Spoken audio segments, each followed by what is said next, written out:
সকল রোগের শিফা সাল্লি আলা মুহাম্মদ। আলহামদুলিল্লাহি রাব্বিল আলামিন ওয়াসসালাতু ওয়াসসালামু আলা সাইয়্যিদিল মুরসালিন আম্মা বাদ ফাউযু বিল্লাহি মিনাশ শাইতানির রাজিম বিসমিল্লাহির রহমানির রহিম। আসসালাতু ওয়াসসালামু আলাইকা ইয়া রাসূলুল্লাহ ওয়া আলা আলিকা ওয়া আসহাবিকা ইয়া হাবিবাল্লাহ। আসসালাতু ওয়াসসালামু আলাইকা ইয়া নবিয়াল্লাহ ওয়া আলা আলিকা ওয়া আসহাবিকা ইয়া নূরাল্লাহ। মাদান চ্যানেলের দর্শক, অনুষ্ঠান সকল রোগের শিফা সাল্লি আলা মুহাম্মদ সাল্লাল্লাহু আলাইহি ওয়াসাল্লাম। এই অনুষ্ঠানে আমরা আপনাদেরকে স্বাগতম জানাচ্ছি। দর্শক, আমরা আমাদের অনুষ্ঠানের মাধ্যমে হুজুর পাক সাল্লাল্লাহু আলাইহি ওয়াসাল্লামের উপর দরুদ শরীফের ফজিলত সম্বলিত হাদিসে পাক ঘটনা এবং কিছু দরুদ শরীফ আমরা আপনাদেরকে শুনিয়ে থাকি। দর্শক, আমরা সকলেই জানি প্রত্যেক কিছুর পবিত্রতার জন্য গোসল জরুরি হয়ে থাকে, বা প্রত্যেক কিছুর গোসল প্রয়োজন হয়, ধোয়া প্রয়োজন হয়। আমরা কি জানি অন্তর ধোয়ারও একটি আমল রয়েছে, অর্থাৎ অন্তরের মরিচা দূর করার, অন্তর পরিষ্কার করার, অন্তর পবিত্র করার কিছু আমল রয়েছে। দর্শক, আসুন আমরা হুজুর পাক সাল্লাল্লাহু আলাইহি ওয়াসাল্লামের হাদিসে পাকের দিকে যাই। হযরত সাইয়্যিদুনা মুহাম্মদ বিন কাসিম রাদিয়াল্লাহু তাআলা আনহু থেকে বর্ণিত, আল্লাহ তাআলার আখিরি নবী মুহাম্মদ মুস্তাফা সাল্লাল্লাহু আলাইহি ওয়াসাল্লাম ইরশাদ করেন, সকল জিনিসের পবিত্রতা হচ্ছে গোসল, এবং মুমিনের অন্তরের জং পরিষ্কার করার জিনিস হলো আমার প্রতি দরুদ শরীফ পাঠ করা। সুবহানাল্লাহ। দর্শক, কত একটি সহজ এবং সুন্দর পবিত্র আমল, যে অন্তর পবিত্র করার জন্য আমল হচ্ছে হুজুর পাক সাল্লাল্লাহু আলাইহি ওয়াসাল্লামের উপর দরুদ শরীফ পাঠ করতে থাকা। দর্শক, আমরা অনেকে বিভিন্ন রকম গুনাহ আমাদের দ্বারা হয়ে যায়, বা আমরা অনেক গুনাহ করেছি, অনেকে তওবা করে থাকেন এবং অন্তর পরিষ্কার করার, অন্তর পবিত্র করার জন্য চেষ্টা করে থাকেন। তাই আমাদের উচিত, যারা অন্তর পবিত্র করতে চায় তাদের উচিত হচ্ছে বেশি পরিমাণে হুজুর পাক সাল্লাল্লাহু আলাইহি ওয়াসাল্লামের উপর দরুদ শরীফ পাঠ করতে থাকা। দর্শক, যে ব্যক্তিকে আল্লাহ তাআলা জ্ঞান এবং বুদ্ধির ঐশ্বর্যতা দান করেছেন, বুদ্ধি দান করেছেন, জ্ঞান দান করেছেন, সে ব্যক্তি নিঃসন্দেহে এই বিষয়ে জানে, বা এই বিষয়ে তার জানা আছে যে রাসূলুল্লাহ সাল্লাল্লাহু আলাইহি ওয়াসাল্লামের ভালোবাসাই হচ্ছে ঈমানের মূল। যদি কারো অন্তরে রাসূল পাক সাল্লাল্লাহু আলাইহি ওয়াসাল্লামের ভালোবাসা না থাকে, বা কারো অন্তর রাসূল পাক সাল্লাল্লাহু আলাইহি ওয়াসাল্লামের ভালোবাসা শূন্য হয়, তবে তার ঈমানের সম্পদ অর্জিত হয় না, বা হয়নি। কেননা রাসূল পাক সাল্লাল্লাহু আলাইহি ওয়াসাল্লামের ভালোবাসা হচ্ছে ঈমানের পরীক্ষা। সুতরাং যখনই হুজুর আকরাম সাল্লাল্লাহু আলাইহি ওয়াসাল্লামের প্রতি দরুদ শরীফ পাঠ করার সৌভাগ্য নসিব হয়, তবে তার কল্পনা করে প্রেম ও ভালোবাসায় ডুবে থেকে পাঠ করা উচিত। ইনশাআল্লাহ এর দ্বারা বরকত অর্জিত হবে। দর্শক, বুজুর্গানে দ্বীনগণ বলেন, যখনই রাসূল পাক সাল্লাল্লাহু আলাইহি ওয়াসাল্লামের জিকির করো, তখন হুজুর পাক সাল্লাল্লাহু আলাইহি ওয়াসাল্লামের কল্পনাও করো। মাদারিজুন নবুয়তের সমাপ্তির দিকে সাইয়্যিদুনা শেখ আব্দুল হক মুহাদ্দিস দেহলভী রাহমাতুল্লাহ আলাইহি লিখেন যে, রাসূলুল্লাহ সাল্লাল্লাহু আলাইহি ওয়াসাল্লামের জিকির করার সময় নিজেকে রাসূল সাল্লাল্লাহু আলাইহি ওয়াসাল্লামের দরবারে উপস্থিত মনে করো, যেন তুমি তার পবিত্র জাহেরি হায়াতে তার সামনে দাঁড়িয়ে আছো, এবং হুজুর পাক সাল্লাল্লাহু আলাইহি ওয়াসাল্লামের অভিজাত্য, সম্মান, ভক্তি ও বিনয়ের কারণে আদব সহকারে তার দিদার করছো। আর নিঃসন্দেহে হুজুর পাক সাল্লাল্লাহু আলাইহি ওয়াসাল্লাম তোমাকে দেখছেন এবং তোমার কথা শুনছেন। কেননা আল্লাহ তাআলার মাহবুব সাল্লাল্লাহু আলাইহি ওয়াসাল্লামই হলো আল্লাহ তাআলার গুণাবলীর প্রকাশস্থল, এবং আল্লাহ তাআলার গুণাবলীর মধ্যে এও আছে যে, অর্থাৎ আমি তার মতোই যে আমাকে স্মরণ করে। সুতরাং হুজুর পাক সাল্লাল্লাহু আলাইহি ওয়াসাল্লামকেও এই মহান গুণের প্রকাশস্থল বানিয়েছেন। অর্থাৎ আমরা হুজুর পাক সাল্লাল্লাহু আলাইহি ওয়াসাল্লাম সম্পর্কে যেই ধারণা রাখবো, হুজুর পাক সাল্লাল্লাহু আলাইহি ওয়াসাল্লাম আমাদের জন্য সেরকমই হবেন। তাই আমাদের উচিত, যখনই আমরা দরুদ শরীফ পড়ব, তখন হুজুর পাক সাল্লাল্লাহু আলাইহি ওয়াসাল্লামের কল্পনা করে নিজেকে হুজুর পাক সাল্লাল্লাহু আলাইহি ওয়াসাল্লামের সামনে কল্পনা করে যে আমার রসুল সাল্লাল্লাহু আলাইহি ওয়াসাল্লাম আমার সামনে আছেন, আমি আমার রসুলের সামনে উপস্থিত আছি, এবং কল্পনায় বিভোর হয়ে আদব সহকারে দরুদ শরীফ পাঠ করবেন এবং এটাও ধারণা করবেন যে আমার দরুদ শরীফ আমার রসুল শুনছে। ইনশাআল্লাহ এর দ্বারা হুজুর সাল্লাল্লাহু আলাইহি ওয়াসাল্লামও নিজের স্মরণকারীদের অনুরূপ। তিনি আরও বলেন যে, হে ভাই, আমি তোমাদের উপদেশ দিচ্ছি যে সর্বদা মুহাম্মদ সাল্লাল্লাহু আলাইহি ওয়াসাল্লামের পবিত্র আকৃতি ও চরিত্র মোবারককে কল্পনায় রাখো, যদিও বা কষ্ট করে এই পবিত্র আকৃতি এবং চরিত্রের গুণাবলী সমূহের দিকে দৃষ্টি রাখতে হয়। খুবই অল্প সময়ের মধ্যে তোমার আত্মা এই কল্পনার কারণে মুস্তাফা সাল্লাল্লাহু আলাইহি ওয়াসাল্লামের পবিত্র সত্তার পরিচিতি লাভ করবে। বাস রাসূল পাক সাল্লাল্লাহু আলাইহি ওয়াসাল্লামের পবিত্র সত্তা তোমার সামনে উপস্থিত থাকবে এবং তুমি তাকে অবলোকন করবে, তার সাথে কথা বলবে এবং তিনিও তোমার সাথে কথা বলবেন। সুবহানাল্লাহ। এই কথাটি হচ্ছে হযরত আল্লামা শেখ আব্দুল হক মুহাদ্দিস দেহলভী রহমতুল্লাহ আলাইহির। দর্শক, রাসূল আকরাম সাল্লাল্লাহু আলাইহি ওয়াসাল্লামের উপর দরুদ শরীফ পাঠকারী আশিকদের, অর্থাৎ হুজুর পাক সাল্লাল্লাহু আলাইহি ওয়াসাল্লামের উপর দরুদ শরীফ পাঠকারীদেরকে হুজুর পাক সাল্লাল্লাহু আলাইহি ওয়াসাল্লাম অনেক ভালোবাসেন এবং পর্যায়ক্রমে তাদের উপর রহমতের দয়ার বর্ষণও করতে থাকেন। কখনো কখনো স্বয়ং তার স্বপ্নে উপস্থিত হয়ে নিজের দিদার দিয়ে তাকে ধন্য করেন, কখনো তার ভক্তদের জন্য কারো মাধ্যমে এই বার্তা ইরশাদ করেন যে তুমি আমার প্রতি প্রতিদিন রোজ এত সংখ্যক দরুদ শরীফ পাঠ করো যা আমি স্বয়ং শ্রবণ করি, অতএব আমার এই দুর্দশাগ্রস্ত উম্মতের চাহিদা পূরণ করো। সুতরাং এই প্রসঙ্গে একটি অনবদ্য ঘটনা আপনাদেরকে শোনাচ্ছি এবং হয়তো অনেকে শুনেছেন আপনারা এরকম অনেক ঘটনা। আজকে আরও একটি নতুন ঘটনা শুনুন। দর্শক, হযরত সাইয়্যিদুনা আবু বকর বিন মুজাহিদ রহমতুল্লাহ আলাইহি একদিন ছাত্রদের পড়াচ্ছিলেন, পাঠদান করছিলেন। এমন সময় পুরনো পাগড়ি, পুরনো জামা এবং পুরনো চাদর পরে এক ব্যক্তি ওনার সামনে উপস্থিত হলো। হযরত সাইয়্যিদুনা আবু বকর বিন মুজাহিদ রহমতুল্লাহ আলাইহি তার সামনে দাঁড়িয়ে গেলেন এবং তাকে নিজের স্থানে বসালেন। এরপর তার এবং তার সন্তানদের অবস্থা সম্পর্কে জানতে চাইলেন। তিনি জানালেন যে আজ রাতে আমার ঘরে একজন সন্তান জন্ম নিয়েছে। আমার পরিবার আমার কাছ থেকে ঘি এবং মধু চেয়েছে। আমার কাছে এত টাকা নেই যে আমি তাদেরকে ঘি এবং মধু এনে দেব বা প্রয়োজনীয় জিনিসপত্র এনে দেব। হযরত সাইয়্যিদুনা আবু বকর রহমতুল্লাহ আলাইহি তিনি বললেন যে আমি তার এই কথা শুনে খুবই চিন্তাগ্রস্ত অবস্থায় ঘুমিয়ে পড়লাম। আমি স্বপ্নে হুজুর পাক সাল্লাল্লাহু আলাইহি ওয়াসাল্লামের জিয়ারত করলাম। তিনি ইরশাদ করলেন, চিন্তিত কেন? খলিফার উজির আলী বিন ঈসার নিকট যাও এবং তাকে গিয়ে আমার সালাম বলবে, আর এই নিদর্শন বলবে যে তুমি জুমার রাতে, অর্থাৎ বৃহস্পতিবার দিনগত রাতে আমার উপর 1000 বার দরুদ শরীফ পাঠ করার পর ঘুমাও। এই জুমার রাতে তুমি আমার উপর 700 বার দরুদ শরীফ পাঠ করেছ, যে খলিফার দূত এসেছিল এবং তোমাকে ডেকে নিয়ে গেছে।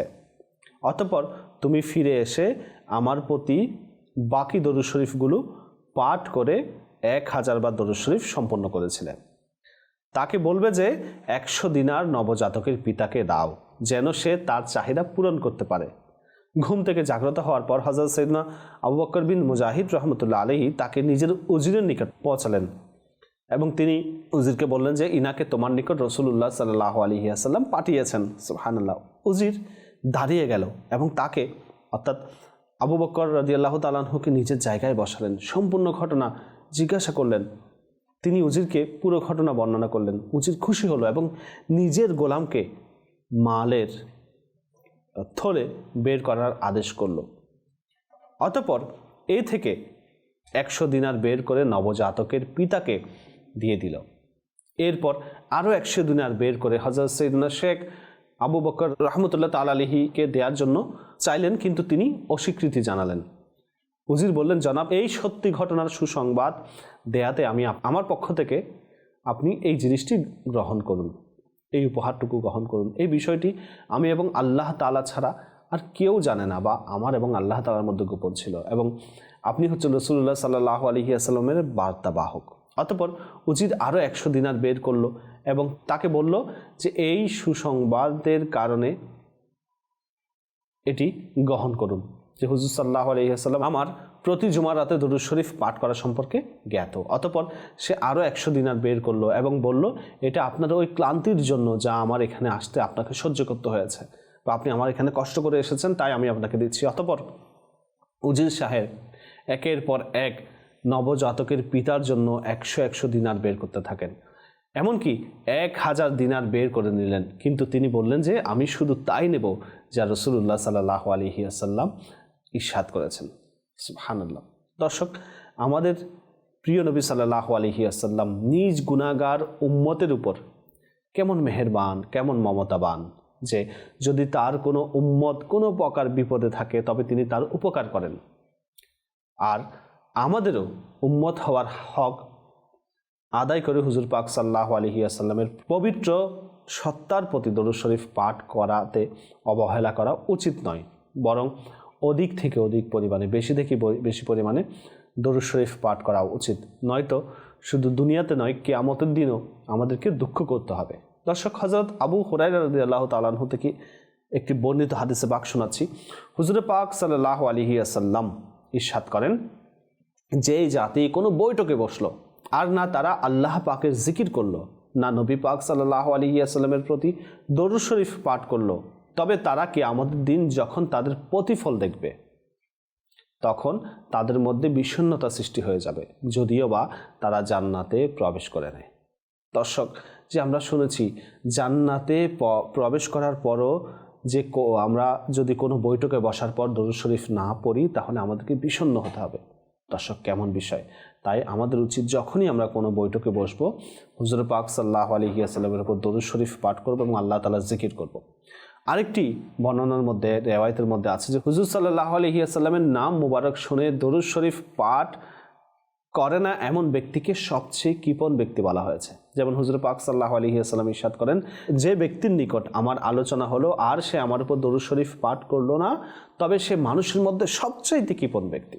প্রিয় দর্শক শ্রোতা, যে সৌভাগ্যবান নবী পাক সাল্লাল্লাহু আলাইহি ওয়াসাল্লাম বা যে সৌভাগ্যবানেরা নবী পাক সাল্লাল্লাহু আলাইহি ওয়াসাল্লামের প্রতি দরুদ ও সালাম পাঠ করাকে নিজের রাত দিনের ওজিফা বানিয়ে নিয়েছে, মানুষকে এর প্রতি উৎসাহিত করে, জীবনভর মানুষকে হুজুর পাক সাল্লাল্লাহু আলাইহি ওয়াসাল্লামের মহত্ব ভালোবাসার সুধা পান করিয়ে আসেন এবং আশিকে রসুলের রঙে রাঙিয়ে তোলেন। যখন সেই দরুদ প্রেমী ব্যক্তি এই পৃথিবী থেকে বিদায় নেয় বা দুনিয়াকে ছেড়ে অবিনশ্বর জগতের দিকে ভ্রমণ করে, তখন মৃত্যুর পর তার আশ্চর্যজনক ও ঈমান উদ্দীপক সুসংবাদ নসিব হয় যে প্রত্যক্ষদর্শীরা এর ভাগ্যের উপর ঈর্ষান্বিত হয়ে যায়। কারো পবিত্র কবরের সুগন্ধি ছড়িয়ে পড়ে, কারো জানাজায় রহমতের মেঘ থেকে নূরের বর্ষণ হতে থাকে। দর্শক, এই বিষয়ে আপনাদেরকে একটি ঘটনা বলবো। হযরত সাইয়্যিদনা সাহাল বিন আব্দুল্লাহ তাস্তুরি রাদিয়াল্লাহু তাআলা আনহু যখন ইন্তিকাল করলেন, তো চারিদিকে একটি গুঞ্জন সৃষ্টি হয়ে গেল যে তিনি ইন্তিকাল হয়েছেন।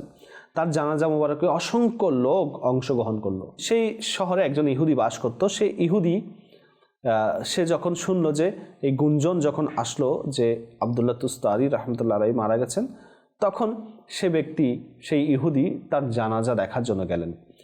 সেই ইহুদির বয়স ছিল প্রায় 70 বছর। সে যখন এই গুঞ্জন শুনলো তখন সে বের হলো, লোকেরা জানাজাটিকে উঠিয়ে নিয়ে যাচ্ছিল।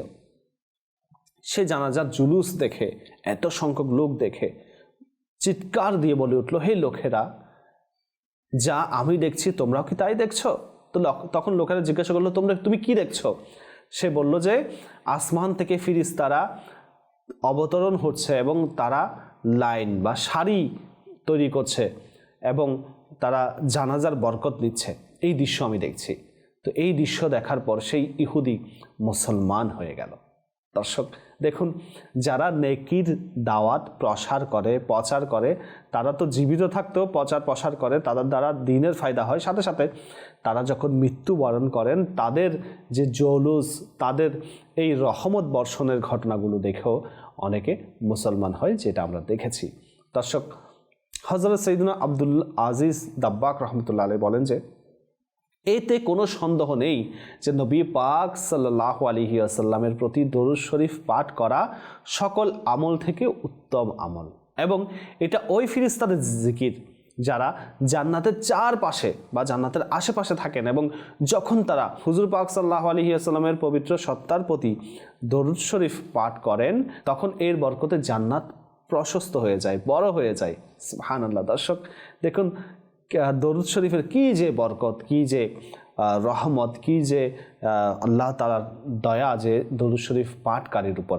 আল্লাহ তাআলা আমাদেরকে সেই দরুদ শরীফ পাঠকারীদের মধ্যে অন্তর্ভুক্ত করে দিক। দর্শক, আমরা আমাদের এই অনুষ্ঠানের মাধ্যমে প্রতিটি অনুষ্ঠানে আমরা চেষ্টা করে থাকি এক একটি দরুদ শরীফ আপনাদেরকে শোনাবো বা এক একটি দরুদ শরীফ আপনাদেরকে বলবো, যাতে সেই দরুদ শরীফের আমলটা আপনারা করতে পারেন। দর্শক, আজকে এমন একটি দরুদ শরীফ আপনাদেরকে দরুদ শরীফের কথা বলবো। তো এটিকে দরুদে রাজবিয়া বলা হয়, যে আলা হযরত রহমতুল্লাহ তাআলা আলাইহি তিনি বিশেষভাবে দয়াপূর্ণ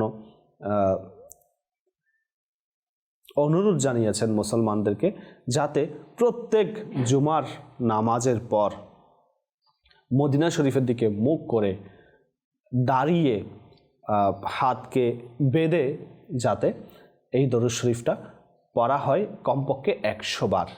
ইনশাআল্লাহ এর দ্বারা অসংখ্য বরকত সেই ব্যক্তি পাবে বা সেই ব্যক্তির উপর বরকত নাজিল হবে, সেই ব্যক্তি সেই বরকতগুলো অর্জন করতে পারবে। দর্শক, আপনার টিভির স্ক্রিনে দেখুন সেই দরুদ শরীফটি।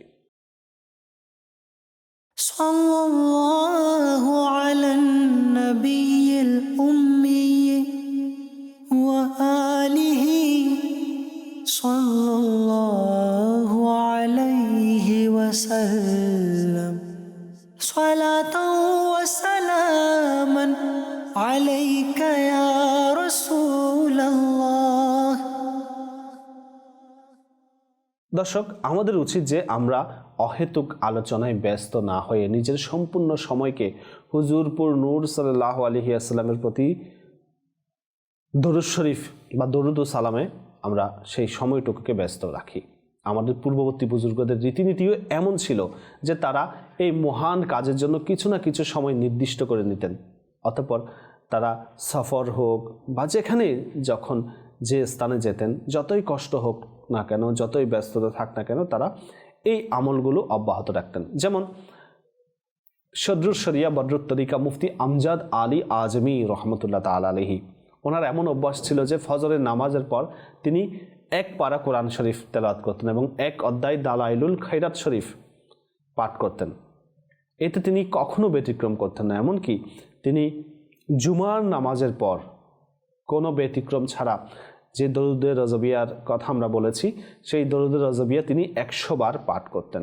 এমনকি জুমার দিন যদি তিনি সফরে থাকতেন, সেই সময়ও তিনি সফরের অবস্থায়ও তিনি দরুদে রজবিয়া ছাড়তেন না, পাঠ করতেন। এমনকি যদি তিনি চলন্ত ট্রেনে থাকতেন, সেই ট্রেনে দাঁড়িয়ে দাঁড়িয়ে তিনি সেই দরুদ শরীফের ওজিফাটি আদায় করতেন। এমনকি ট্রেনের যাত্রীরা ওনাকে অনেক সময় ওনার এই পাগল পাড়া ভাব দেখে খুবই অবাক হয়ে যেতেন। দর্শক, কারো মনে এই কুমন্ত্রণা আসতে পারে যে শুধুমাত্র দরুদ ও সালাম পাঠ করে নিলেই আল্লাহ পাকের হুকুমের উপর আমল হয়ে যায়। তবে কি দাঁড়িয়ে দাঁড়িয়ে পাঠ করা আবশ্যক? অর্থাৎ অনেকের মনে প্রশ্ন আসতে পারে যে দরুদ শরীফ পড়লে তো হলো, এটিকে তো দাঁড়িয়ে পড়ার দরকার নেই। দর্শক, এর উত্তর হচ্ছে না। যেভাবে খুশি আপনি দরুদ শরীফ পড়তে পারবেন, বসে পাঠ করুন বা দাঁড়িয়ে পাঠ করুন, অথবা হাঁটতে হাঁটতে চলতে চলতে পাঠ করুন বা শুয়ে শুয়ে পাঠ করুন। তবে যখন আপনি শুয়ে শুয়ে পাঠ করবেন, তখন আপনাকে এদিকে লক্ষ্য রাখতে হবে যাতে আপনার পাটাকে একটু সংকুচিত বা ভাঁজ করে আপনাকে পড়তে হবে। তবে দাঁড়িয়ে হাত বেঁধে দরুদ শরীফ পাঠ করাতে সম্মানের দৃষ্টিকোণ থেকে বেশি উত্তম। মনে রাখবেন, কোনো ধর্মীয় ব্যক্তিত্বের সম্মানে দাঁড়ানো সুন্নাত এবং মোস্তাহাবা কাজ। সুতরাং প্রসিদ্ধ মুফাসসির হাকিমুল উম্মত মুফতি আহমদ খান নঈমী রহমতুল্লাহ আলাইহি ওনার কিতাব জাল হকে লিখেন যে যখন কোনো ধর্মীয় নেতা আসে তবে তার সম্মানার্থে দাঁড়ানো সুন্নাত। তেমনিভাবে যখন ধর্মীয় নেতা সামনে দাঁড়িয়ে থাকে তবে তার জন্য দাঁড়িয়ে থাকা সুন্নাত এবং বসে থাকা বেয়াদবি। মিশকাত শরীফেও রয়েছে যে যখন সাদ ইবনে মুআজ রাদিয়াল্লাহু তাআলা আনহু মসজিদে নববী শরীফে উপস্থিত হলেন, তখন হুজুর পাক সাল্লাল্লাহু আলাইহি ওয়াসাল্লাম আনসারদেরকে আদেশ দিলেন যে নিজেদের নেতার জন্য দাঁড়িয়ে যাও। দর্শক, এই দাঁড়ানোটা ছিল সম্মানের জন্য, অর্থাৎ ওনাকে সম্মান দেখানোর জন্য এই দাঁড়ানোর ব্যাপারে বলা হয়েছে। দর্শক, ফতোয়া আলমগীরি রয়েছে, আল্লাহ পাক ছাড়া অন্য কাউকে দাঁড়িয়ে সম্মান করা, নত হয়ে মুসাফা করা সব কিছু জায়েজ। তবে এখানে নত হওয়া মানে রুকু থেকে কম, রুকু থেকে বেশি হয়ে গেলে সেটি নাজাইজ হবে। যখন মা ফাতিমা রাদিয়াল্লাহু তাআলা আনহা হুজুর পাক সাল্লাল্লাহু আলাইহি ওয়াসাল্লামের ঘরে দরবারে যেতেন, তখন হুজুর পাক সাল্লাল্লাহু আলাইহি ওয়াসাল্লাম দাঁড়িয়ে যেতেন, মা ফাতিমা রাদিয়াল্লাহু তাআলা আনহার হাত মুবারক চুম্বন করতেন। আবার যখন হুজুর পাক সাল্লাল্লাহু আলাইহি ওয়াসাল্লাম মা ফাতিমা রাদিয়াল্লাহু তাআলা আনহার ঘরে যেতেন, তখনও তিনি হুজুর পাক সাল্লাল্লাহু আলাইহি ওয়াসাল্লামের সম্মানে দাঁড়িয়ে যেতেন এবং হাত চুমু খেতেন। দর্শক, এটি হচ্ছে সাহাবায়ে কিরামের আমল। তো দরুদ শরীফ পাঠ করার ক্ষেত্রে আপনি বসে পড়তে পারেন, দাঁড়িয়ে পড়তে পারেন, যেভাবে ইচ্ছা সেভাবে পড়তে পারেন, দরুদ শরীফ পড়তে থাকুন। তবে দরুদে রজবিয়া এটি যদি আপনি বিশেষ করে সপ্তাহে একবার আপনি দাঁড়িয়ে হাত বেঁধে মদিনা শরীফের দিকে মুখ করে পড়েন, ইনশাআল্লাহ বরকত নসিব হবে। দর্শক, একটি কথা বলা হয় যে যত গুড় বা চিনি ঢালবেন ততই মিষ্টি হবে। তা আপনি যদি দাঁড়িয়ে সম্মানার্থে সম্মান করে বিনয় সহকারে দরুদ শরীফ পড়েন, ইনশাআল্লাহ আপনার উপর রহমত বেশি বর্ষণ হবে। আল্লাহ তাআলা আমাদেরকে বোঝার তৌফিক দান করুন। দর্শক, আজকের মতো বিদায় নিচ্ছি। ভালো থাকুন, সুস্থ থাকুন। সাল্লু আলাল হাবিব সাল্লাল্লাহু তাআলা আলা মুহাম্মদ সাল্লাল্লাহু আলাইহি ওয়াসাল্লাম। সকল রোগের শিফা